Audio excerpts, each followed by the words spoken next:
동남아시아 온라인 스캠 범죄 단지의 한국인 수천 명이 인신매매로 끌려가 강제 노동에 시달리고 있습니다. 캄보디아 프놈펜의 불법 콜센터에서만 수백 명의 한국인이 감금된 채 사기 전화를 강요당하고 있죠. 2024년 한국 정부와 캄보디아 정부는 이 문제를 해결하기 위해 특별 합동 전담반을 출범시켰습니다. 국경을 넘어선 공조 24시간 긴급 대응 체계, 그리고 생사를 가르는 구조 작전이 시작됐습니다. 지금부터 그 현장 최전선에서 함께 싸운 한 캄보디아 경찰의 이야기, 그 충격적인 이야기를 들려드리겠습니다. 구독과 좋아요를 눌러주시고 감동의 대한민국이라고 댓글을 남겨주세요. 새벽 2시 40분 감금된 한국인이 있다는 8층 건물 앞에서 저는 숨을 삼켰습니다. 안쪽에서 누군가 비명을 참는 소리가 들렸어요. 문 너머로 사람의 체온이 느껴졌고 저는 손을 떨며 문고리를 잡았습니다. 그때 한국에서 온 전담반 대원이 제 어깨를 가볍게 쳤어요. 고개를 끄덕이는 그의 눈빛이 말했습니다. 함께 간다고, 끝까지 간다고. 제 이름은 소카린, 프놈펜 소속 캄보디아 경찰입니다. 이 이야기는 그날 밤, 아니 그보다 며칠 전으로 거슬러 올라갑니다.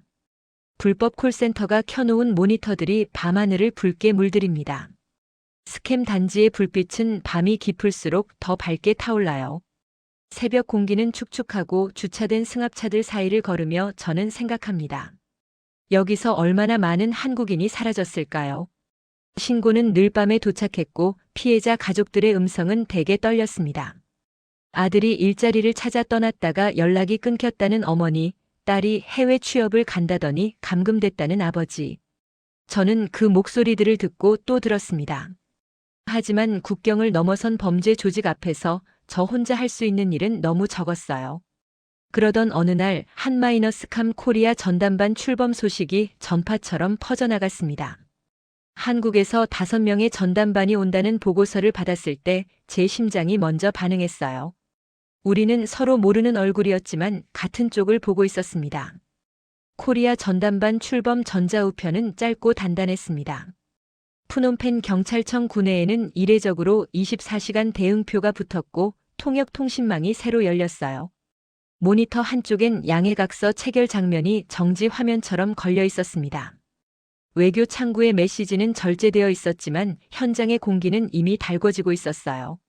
첫 합동 회의실에 국기 2개가 나란히 섰고 이름표 5개가 조용히 놓여 있었습니다. 한국 팀의 발걸음은 가볍지 않았어요. 하지만 눈빛만은 흔들리지 않았습니다. 저는 오른손을 들어 올리고 왼손으로 기록을 시작했어요. 지도 위엔 빨간 핀들이 촘촘히 박혀 있었습니다. 스캠 단지라는 이름은 우리 모두에게 같은 분노를 불렀어요. 24시간 대응 호출망이 점검될 때 우리 모두의 시계가 같은 속도로 뛰었습니다. 송환 절차는 복잡했어요. 피해자 구조, 수사, 송환으로 이어지는 길은 서류와 땀으로 만들어졌습니다. 왜 이렇게 늦었냐는 가족들의 질문은 늘 제 마음 한쪽을 찔렀어요. 그날 저녁 우리는 첫 합동 야간 순찰을 나갔습니다. 네온 사인 아래에서 서로 다른 군복의 어깨가 같은 그림자를 만들었어요. 저는 새 노트맨 앞장에 4글자를 마음에 새겼습니다. 믿고 움직이자. 확성기에서 흘러나오던 노래가 갑자기 멈추고 골목의 소음이 낯선 정적을 만들었어요. 단지 주변 폐쇄형 골목의 감시 카메라는 같은 화면만 반복했고 조작의 냄새가 진했습니다. 한국팀의 디지털 분석 가방이 열리고 잔상처럼 남은 접속 기록이 드러났어요. 피해자 추적 경로는 점들을 연결했고 작은 점 하나가 오늘의 목표가 됐습니다. 저장된 시간 기록이 맞춰지고 우리의 발도 그 시간에 맞춰 움직였어요. 새벽 2시 40분. 도시가 가장 깊어질 때 우리는 첫문을 두드렸습니다. 안쪽의 인기척은 대답 대신 더 빠른 그림자를 만들었어요. 저는 심장을 한번 눌러 담고 숨을 길게 들이마셨습니다. 현관 잠금 장치가 꽉 잠겨 있었고 복도 끝 비상등이 깜빡였습니다. 누군가가 전기를 내렸다가 살렸다가 우리를 시험했어요. 한국팀의 전술 조명이 벽면의 감시 구멍을 찾아내고 우리는 눈을 낮췄습니다. 문틈 사이 먼지 냄새가 달라지고 안쪽의 움직임이 방향을 바꿨어요. 합동 통역망이 켜지고 모든 문장이 기록으로 남았습니다. 이 건물의 승강기 출입 기록은 새벽에만 활발했고 8층에서 유난히 길게 멈춰 있었어요. 방화문 손잡이는 따뜻했습니다. 누군가는 막 달렸어요. 도주로는 2개, 우린 3갈래였습니다. 계단참의 발자국 소리가 4개로 늘었다가 5개로 늘어났어요. 그 순간 제가 앞섰고 한국팀이 제 등을 받쳤습니다. 전자락 해제와 동시에 허리 높이의 금소금이 튀어올랐어요. 방 안으로 들어서자 칸막이 너머의 모니터들이 일제히 광고 음악을 틀어댔습니다. 소리를 키워 우리를 덮으려는 낡은 속임수였어요. 화이트보드의 숫자열이 위장처럼 보였지만 사실은 일일 송금 목표량이었습니다. 컴퓨터 자동 프로그램 연결이 풀리면서 숨겨진 피해자 명단이 떠올랐어요. 한국인 이름, 가상지갑 주소, 비상 연락망이 한 줄씩 살아났습니다. 제 손이 떨렸어요. 한쪽 칸막이 아래 가늘게 떨리는 발목이 보였습니다. 생체 리듬은 거짓말을 하지 않았고 우리는 천천히 가까워졌어요. 잠금 해제된 창고에서 휴대폰 다발이 툭툭 쏟아졌습니다. 통신칩 받침대엔 다른 나라 통신사 이름이 섞여 있었어요. 가림막을 젖히자 손등에 작은 흉터가 있는 사람이 저를 올려다봤습니다. 눈은 마른 나무 껍질 같았고 입술은 말을 잇고 있었어요. 우리는 그를 천천히 앉혔습니다. 상처의 방향을 기록했어요. 팔목의 끈 자국은 새 것이 아니었습니다. 여러 번, 아주 여러 번 묶였던 흔적이었죠. 의료 구호품이 열리고 물병이 그의 손으로 넘어갔어요. 그는 물을 마시지 못하고 그저 병을 꼭 쥐고 있었습니다. 표식이 붙은 물건들이 한쪽에 겹겹이 쌓여 있었어요. 압수된 증거품들, 사람을 물건처럼 관리한 흔적들. 피해자 우선. 이 규정은 바로 이 순간을 위해 존재했습니다. 건물 밖에선 도주 차량이 시동을 길게 끌고 있었어요. 우리는 계단과 주차장을 동시에 눌러야 했습니다. 무전의 짧은 침묵 후 서로의 시선이 한 점으로 모였어요. 저는 아래로, 한국팀은 옆으로, 우리 팀은 뒤로 흘렀습니다. 바퀴가 굴러가는 소리가 철제 경사로에서 튀었어요. 번호판 가림막이 반쯤 떨어져 있었고 급조의 흔적이 지저분했습니다. 도망은 오래 준비한 자에게도 흔히 서툴렀어요. 우린 차량을 세웠습니다. 동승자 신원을 확인했어요. 반대편 휴대용 서버 상자가 열리며 통화 기록이 빗물처럼 쏟아졌습니다. 제 기록장에 3줄이 늘어났어요. 피해자 첫 진술은 조각조각이었습니다. 의심되는 강요 정황은 매끈했어요. 한국팀의 체계적 정리가 진술을 부드럽게 이었습니다. 우리는 구조, 보호, 수사, 송환을 한 줄로 묶었어요. 외교 연락망은 밤새 깨어 있었고 합동 보고서의 문단이 채워졌습니다. 도시의 불빛은 멀리 있었고 우리의 눈빛은 가까웠어요. 첫 구조자는 따뜻한 수건을 쥐고 천천히 잠이 들었습니다. 종이컵에 물은 절반이나 남았지만 표정은 절반보다 더 돌아왔어요. 그의 어깨가 조금씩 내려가는 게 보였습니다. 긴장이 풀리는 모습이었어요. 우리는 그 모습을 지켜봤습니다. 말없이 오래. 그리고 우리는 다시 밤을 향해 걸어갔어요. 2번째 목표지는 외곽산업단지 가장자리에 있었습니다. 지도상 감시카메라 사각지대가 길게 드리워진 구역이었어요. 바람은 고압선에 걸렸고 검은 천이 철사처럼 흔들렸습니다. 문자 알림 프로그램이 동시에 울렸어요. 누군가 우리를 지켜보고 있었습니다. 미끼 연결 주소가 대화방을 타고 흘러들어왔어요. 우리는 열지 않았고 그들은 더 깊이 파고들었습니다. 발전기 경고음이 짧게 울리고 건물 전체가 한번 꺼졌어요. 어둠 속에서 수직선의 붉은 빛이 벽을 타고 내려왔습니다. 그 빛은 겁을 주려는 용도였고 우리는 겁을 먹지 않았어요. 우회 출입 동선이 펼쳐지고 발걸음이 종이처럼 얇아졌습니다. 철제문 너머의 울음은 말을 갖지 못했고 벽은 두터웠어요. 한국팀의 초소형 카메라가 틈으로 들어갔습니다. 화면 속에서 눈동자가 번쩍였고 누군가 천천히 고개를 끄덕였어요. 우리는 문보다 사람을 먼저 꺼내야 한다고 마음속으로 합의했습니다. 절단 도구가 들어가고 소음 차단 담요가 겹겹이 올라갔어요. 제 손끝이 진동을 견디고 타인의 손목이 제 손바닥으로 넘어왔습니다. 2손, 3손, 4손이 이어졌어요. 넘어진 사람의 무릎엔 먼지가 붙었고 우리는 먼지를 탓하지 않았습니다. 보호 매트로 통로를 만들고 구호 물품이 줄을 섰어요. 밖에 비상등이 다시 켜졌고 안의 심장이 제자리로 돌아오기 시작했습니다. 우리는 두 번째 구조자에게 물을 천천히 건넸어요. 콜센터 대본이 구겨져 바닥에 떨어져 있었습니다. 거짓말의 문장들은 짧았고 믿음의 문장들은 길었어요. 이 도시에서 긴 문장을 되찾기가 얼마나 어려운지 저는 알고 있었습니다. 공범 찾기는 생각보다 느렸고 피해자 보호는 생각보다 빨랐어요. 송환을 위한 초동 서류가 작성되고 의료 점검표가 포개졌습니다. 현장 사진은 최소만 남겼고 얼굴은 흐림으로 가렸어요. 우리의 임무는 구조가 먼저 기록은 뒤였습니다. 창밖으로 새벽 기도 소리가 들렸어요. 시간은 가장 조용한 소리를 가졌습니다. 합동 보고에서 지도 위 빨간 핀이 2개 줄었어요. 눈치 빠른 동료가 고개를 살짝 끄덕였고 한국팀의 어깨가 조금 내려갔습니다. 우리의 피로는 종이컵 커피 높이만큼 남아 있었어요. 하지만 멈출 수 없었습니다. 세 번째 작전 정보가 들어왔어요. 가짜 숙박시설을 위장한 건물이었습니다. 접수대에는 유리종이 있었고 안쪽 장부에 가짜 여권 번호가 엮여 있었어요. 복도 바닥재는 새 것이었지만 문턱은 오래된 긁힘을 숨기지 못했습니다. 우리는 방향을 잃지 않는 눈빛으로 서로를 확인했어요. 그 순간 옥상에서 누군가 손전등을 2번 흔들었습니다. 정상 합류 신호였어요. 아래층 통로에서 발소리 3개가 움직였고 우리는 발소리 4개로 되돌려 주었습니다.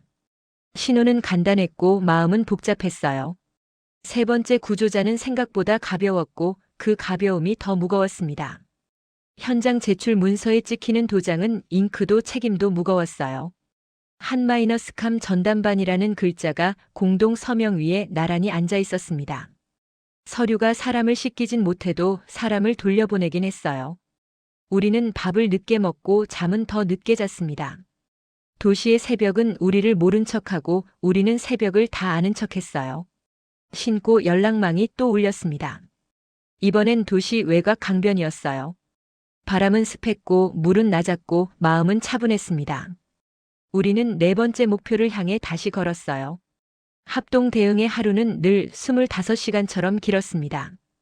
4번째 건물은 창고로 위장되어 있었어요. 컨테이너가 겹겹이 쌓여 있었고 그 사이 좁은 통로로 사람들이 드나들었습니다.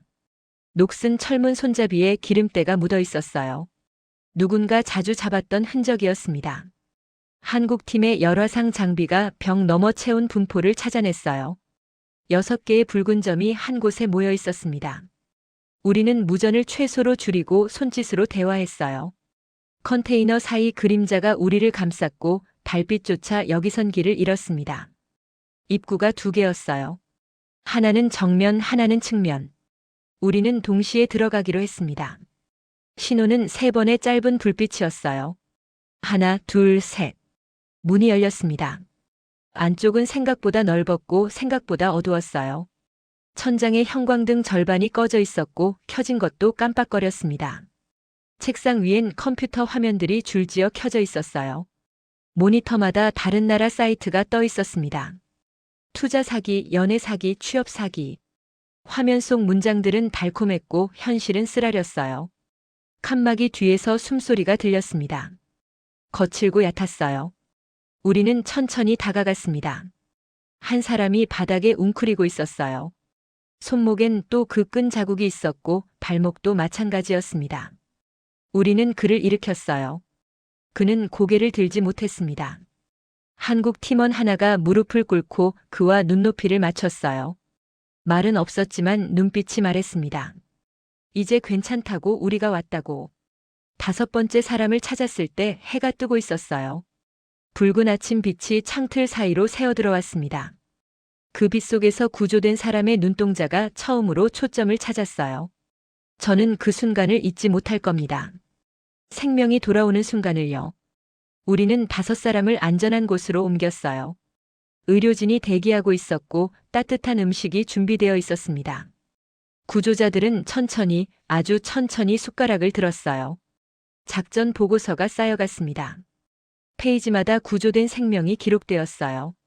숫자가 아니라 이름으로, 통계가 아니라 사람으로. 한국팀과 저는 밤마다 회의를 했습니다. 지도를 펼치고 다음 목표를 찾았어요. 빨간 피는 여전히 많았고 우리의 시간은 여전히 부족했습니다. 하지만 우리는 멈추지 않았어요. 멈출 수 없었습니다. 6번째 작전지는 번화가 한복판이었어요. 사람들이 오가는 건물 지하에 그들이 숨어 있었습니다. 낮엔 정상 영업을 하는 것처럼 보였고 밤엔 범죄의 온상이 되었어요. 우리는 영업시간이 끝난 후 움직였습니다. 지하 계단은 좁았고 공기는 탁했어요. 벽에 곰팡이 냄새가 배어 있었습니다. 통로 끝에서 타자 치는 소리가 들렸어요. 빠르고 기계적인 리듬. 누군가 대본을 읽으며 전화를 걸고 있었습니다. 우리는 소리 없이 접근했어요. 문틈으로 안을 들여다봤습니다.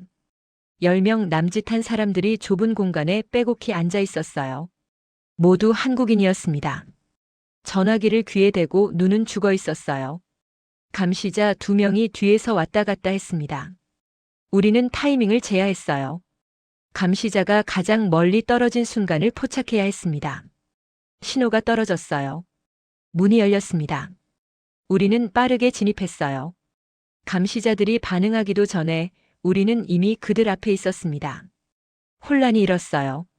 의자가 넘어지고 전화기가 바닥에 떨어졌습니다. 하지만 구조 대상자들은 도망가지 않았어요. 오히려 그 자리에 얼어붙었습니다. 도망가는 법을 잊어버린 사람들이었어요. 우리는 한 명씩 이름을 불렀습니다. 한국 팀원이 부드럽게 말했어요. 여기가 어딘지, 우리가 누군지, 이제 집으로 갈 수 있다고. 천천히, 아주 천천히 사람들의 얼굴에 표정이 돌아왔습니다. 누군가 울기 시작했어요. 소리 없이 눈물만 흘렀습니다. 그 눈물을 닦아주는 한국 팀원의 손도 떨렸어요. 24시간이 일주일처럼 길었습니다. 하지만 우리는 해냈어요. 7번째, 8번째 구조작전도 성공했습니다. 지도 위에 빨간 핀이 하나씩 줄어들었어요. 구조된 사람들의 얼굴에 생기가 돌아왔습니다. 느리지만 확실하게요. 합동 전담반의 하루하루가 역사가 되고 있었습니다. 국경을 넘어선 협력이 사람을 구하고 있었어요. 9번째 작전지 정보가 들어왔을 때 뭔가 이상했습니다. 제보가 너무 상세했어요. 건물 구조, 감시자, 수, 심지어 교대 시간까지. 완벽한 정보였습니다. 너무 완벽해서 오히려 의심스러웠어요. 한국 팀과 저는 지도를 펼치고 오래 들여다봤습니다. 뭔가 놓치고 있는 게 있었어요. 하지만 시간은 없었습니다. 그 건물에 한국인 15명이 감금되어 있다는 신고였어요. 우리는 움직여야 했습니다. 작전 전날 밤 저는 잠을 이루지 못했어요. 천장을 바라보며 수없이 작전 동선을 되짚었습니다. 뭔가 빠진 게 있었어요. 뭔가 잘못되어 가고 있었습니다. 하지만 손에 잡히지 않았어요. 새벽 3시 우리는 출동했습니다. 달은 구름에 가려져 있었고 거리는 고요했어요. 목표 건물은 공장지대 깊숙한 곳에 있었습니다. 주변은 온통 어둠이었어요. 건물에 접근하면서 이상함이 커졌습니다. 너무 조용했어요. 감시 카메라가 한 대도 보이지 않았습니다. 경비도 없었어요. 제보와 달랐습니다. 한국 팀 리더가 손을 들어 멈춤 신호를 보냈어요. 우리는 그 자리에 얼어붙었습니다. 귀를 기울였어요. 아무 소리도 들리지 않았습니다. 바람 소리조차 없었어요. 정문 손잡이에 손을 대는 순간 휴대전화가 울렸습니다. 제 전화였어요. 모르는 번호였습니다. 받지 말아야 했지만 뭔가에 이끌려 받았어요. 전화기 너머로 낮은 웃음소리가 들렸습니다. 그리고 한마디. 함정이라고요. 전화가 끊겼어요. 그 순간 건물 안에서 불이 환하게 켜졌습니다. 창문마다 빛이 터져 나왔어요. 우리를 향해 손전등 불빛 수십 개가 동시에 켜졌습니다. 눈이 부셨어요. 우리는 포위되어 있었습니다. 뒤쪽에서 차량 소리가 들렸어요. 한 대가 아니었습니다. 3대, 4대. 탈출로가 막혔어요. 한국 팀이 재빠르게 대형을 바꿨습니다. 등을 맞대고 원을 그렸어요. 저도 그 안으로 들어갔습니다. 심장이 터질 듯 뛰었어요. 하지만 손은 떨리지 않았습니다. 이럴 때일수록 침착해야 했어요. 불빛 사이로 사람들이 나타났습니다. 많았어요. 우리보다 훨씬 많았습니다. 하지만 그들은 공격하지 않았어요. 그저 우리를 둘러쌌습니다. 기다리고 있었어요. 무언가를, 누군가를. 건물 정문이 천천히 열렸습니다. 한 사람이 나왔어요. 양복을 입은 남자였습니다. 걸음걸이가 느긋했어요. 여유가 있었습니다. 그는 우리 앞 몇 미터 거리에서 멈췄어요. 그의 옆으로 또 다른 사람이 나왔습니다.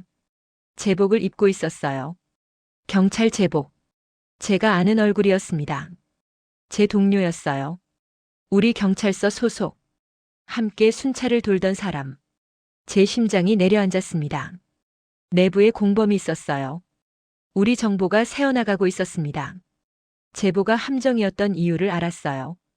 그들은 우리를 기다리고 있었습니다. 처음부터요. 배신한 동료가 입을 열었어요. 제 이름을 불렀습니다. 목소리는 평소와 같았어요. 하지만 눈빛이 달랐습니다. 그는 우리에게 돌아가라고 했어요. 더 이상 파고들지 말라고. 여기는 우리가 건드릴 곳이 아니라고. 저는 대답하지 않았습니다. 대답할 수 없었어요. 분노가 목을 조였습니다. 한국 팀 리더가 한 걸음 앞으로 나왔어요. 말은 하지 않았습니다. 그저 서 있었어요. 흔들리지 않는 눈빛으로. 그 모습이 저에게 힘을 줬습니다. 저도 한 걸음 나갔어요. 우리는 후퇴하지 않을 거라고 말없이 보여줬습니다.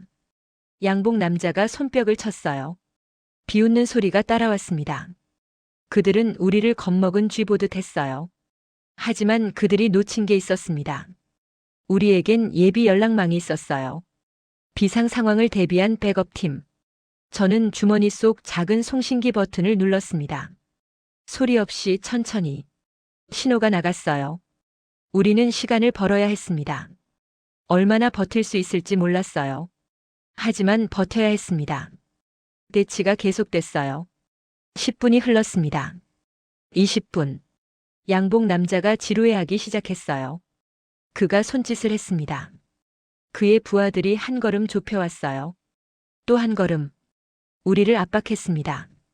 한국 팀은 움직이지 않았어요. 저도 마찬가지였습니다.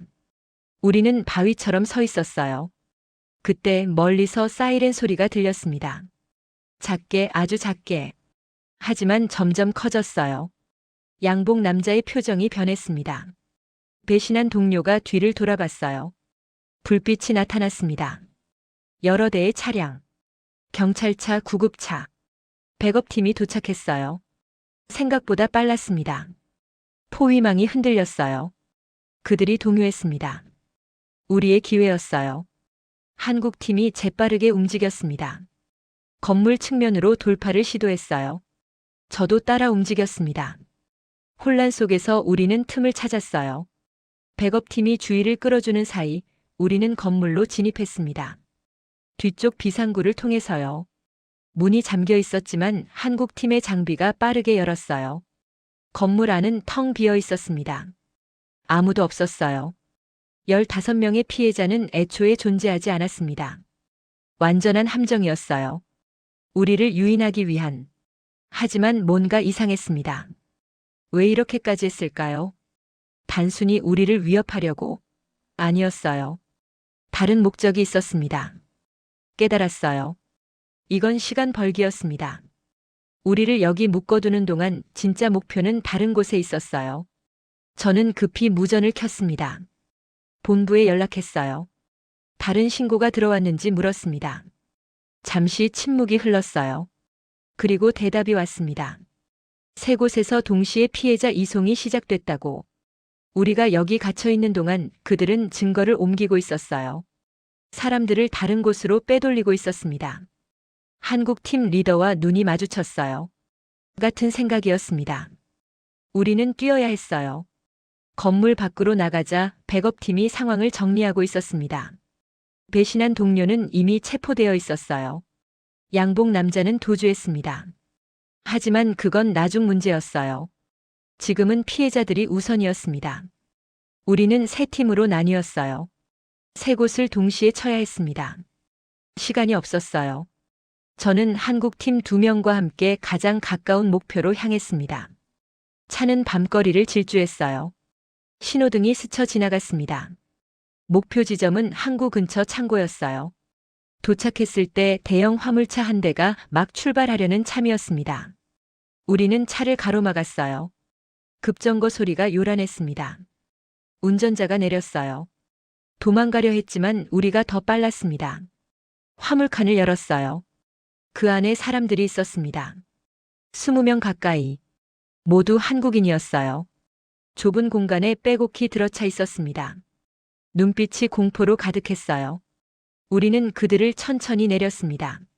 한 명씩 조심스럽게. 다리를 제대로 못 가누는 사람들이었어요. 오래 갇혀 있었습니다. 의료진이 즉시 투입됐어요. 물과 담요가 나왔습니다. 한국 팀원이 그들에게 말했어요. 이제 안전하다고 집으로 갈 수 있다고. 누군가 무릎을 꿇고 울었어요. 안도의 눈물이었습니다. 무전으로 다른 팀들의 소식이 들려왔어요. 두 번째 팀도 성공. 세 번째 팀도 성공. 우리는 해냈습니다. 함정을 역이용했어요. 그들이 우리를 속이려 1시간 동안 우리는 진짜 목표를 찾아냈습니다. 밤의 위기는 새벽의 승리로 바뀌었어요. 하지만 기쁨보다 분노가 컸습니다. 내부 배신자. 우리 중 하나가 적이었어요. 얼마나 많은 정보가 새어나갔을까요? 얼마나 많은 작전이 실패했을까요? 저는 주먹을 쥐었습니다. 손톱이 손바닥에 박혔어요. 한국 팀 리더가 제 어깨에 손을 올렸습니다. 말없는 위로였어요. 우리는 계속 가야 했습니다. 배신에 무너지지 않고요. 해가 떠올랐습니다. 긴 밤이 끝나고 있었어요. 구조된 사람들이 안전한 곳으로 이송됐습니다. 우리는 다시 본부로 돌아왔어요. 지친 얼굴들이었지만 눈빛은 살아있었습니다. 오늘의 위기가 우리를 더 강하게 만들었어요. 신뢰가 시험받았고 우리는 통과했습니다. 국경도 배신도 우리를 막지 못했어요. 열흘이 흘렀습니다. 배신자 조사가 마무리됐어요. 내부 정보망이 재정비됐습니다. 신뢰가 다시 쌓이기 시작했어요. 그리고 드디어 송환 절차가 본격적으로 시작됐습니다.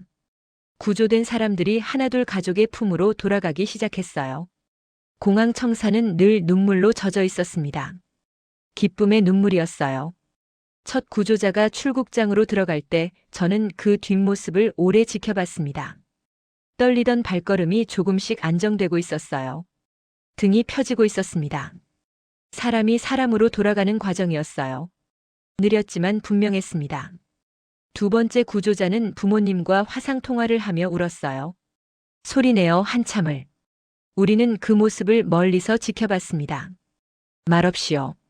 세 번째 구조자는 손목의 붕대를 내려다보며 미소 지었어요.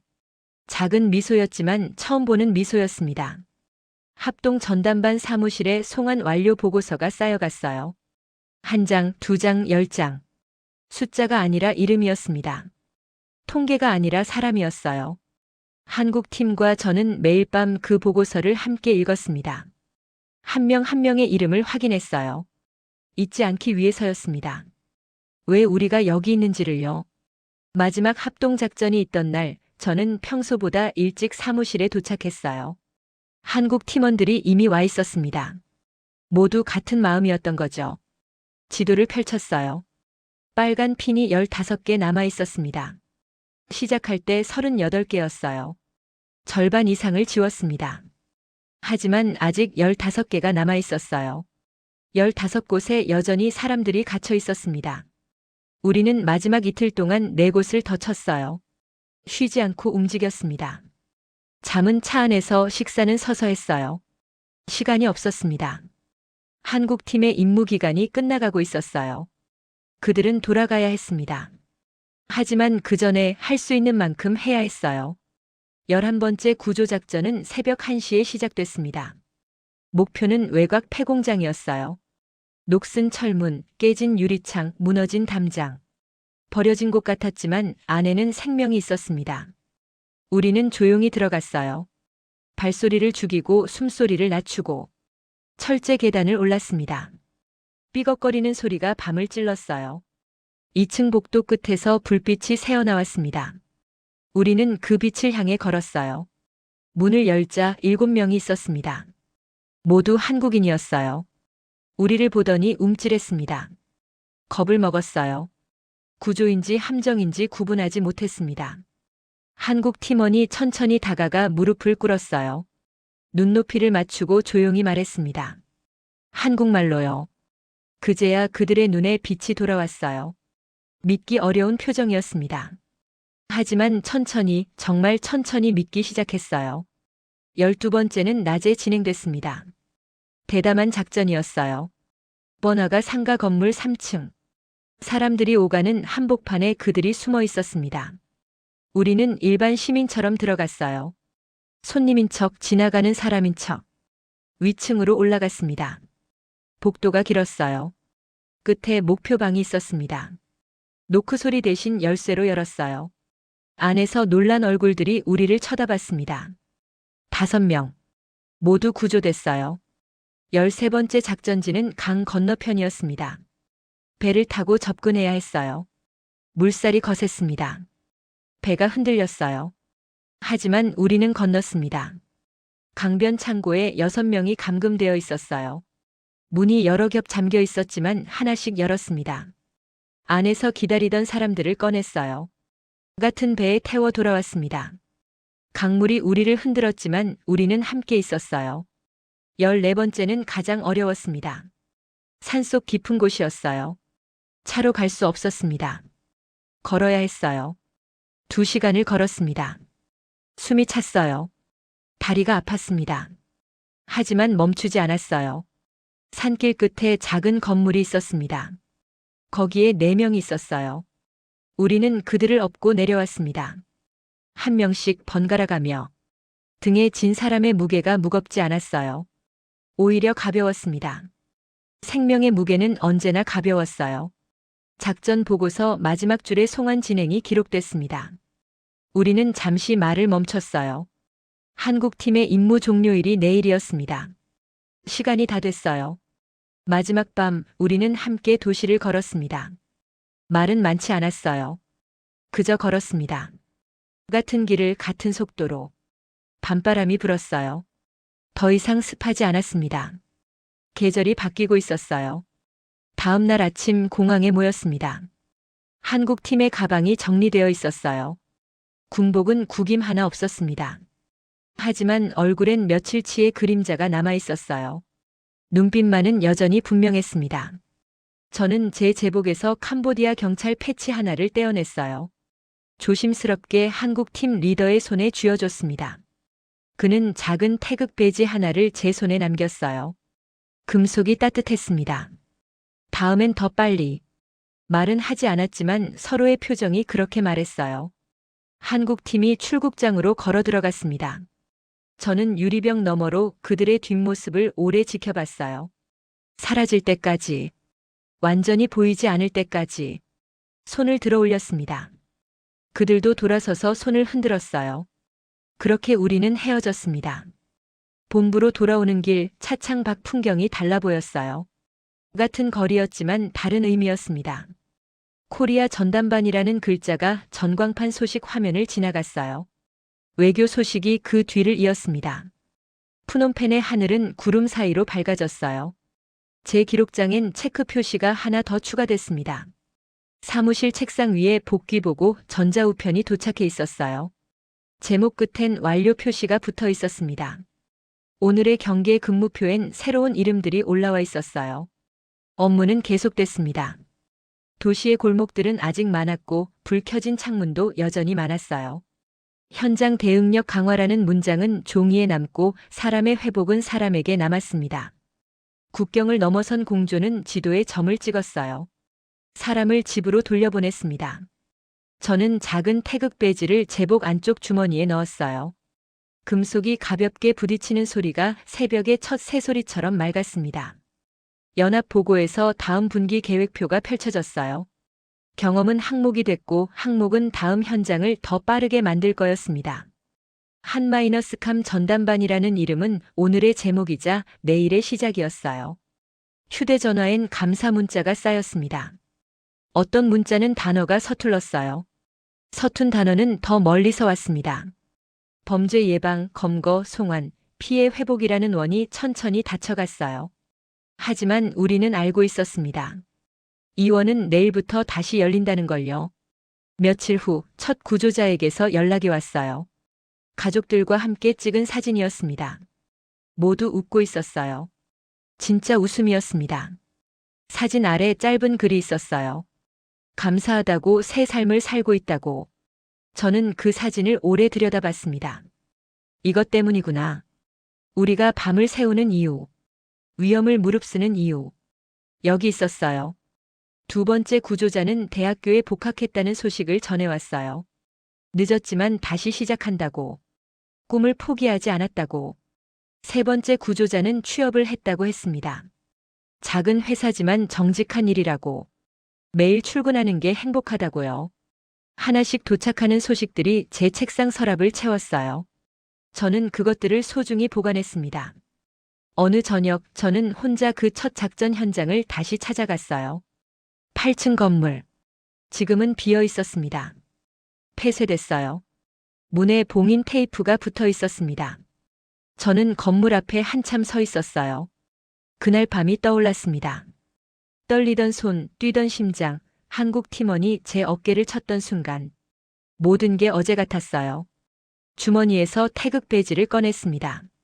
작은 금속 조각이었어요. 하지만 무게는 가볍지 않았습니다. 그 안에 담긴 의미가 무거웠어요. 신뢰, 협력, 희생, 구조. 국경을 넘어선 약속. 저는 배지를 다시 주머니에 넣었습니다. 소중히요. 본부에서 새 신고가 접수됐다는 연락이 왔어요. 또 다른 스캠 단지, 또 다른 피해자들. 저는 차에 올랐습니다. 시동을 걸었어요. 무전기 볼륨을 확인했습니다. 기록장을 펼쳤어요. 마지막 페이지에 짧게 적었습니다. 다시 만나자 같은 방향에서.